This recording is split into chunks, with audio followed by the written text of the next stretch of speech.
এই মুহূর্তে সবথেকে বড় খবর, বড় পদক্ষেপ নিল জাতীয় নির্বাচন কমিশন। জাতীয় নির্বাচন কমিশনের নির্দেশ লঙ্ঘনের অভিযোগে পশ্চিমবঙ্গের মমতা বন্দ্যোপাধ্যায় সরকারের মুখ্য সচিব নন্দিনী চক্রবর্তীকে দিল্লিতে তলব করেছে জাতীয় নির্বাচন কমিশন।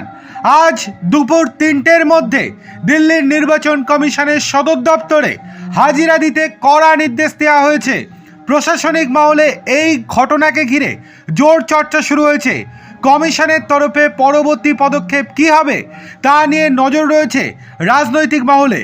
ভোটার তালিকায় নাম নথিভুক্তের ক্ষেত্রে অনিয়মের জেরে রাজ্যের 4 সরকারি আধিকারিককে সাসপেন্ড করার কথা বলে আগেও রাজ্যের মুখ্য সচিবকে চিঠি পাঠিয়েছিল নির্বাচন কমিশন।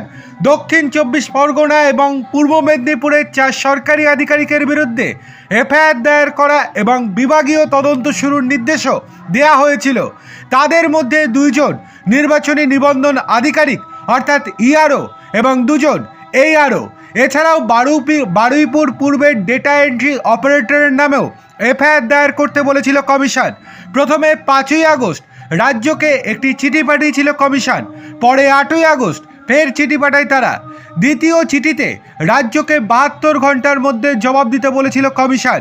সেই মতো সোমবার 72 ঘন্টার মধ্যে কমিশনকে নিজেদের অবস্থান জানিয়ে দেয় রাজ্য, কিন্তু তাতেও খুশি নয় জাতীয় নির্বাচন কমিশনই। এরপরেই বড় সড় পদক্ষেপ নিল জাতীয় নির্বাচন কমিশন।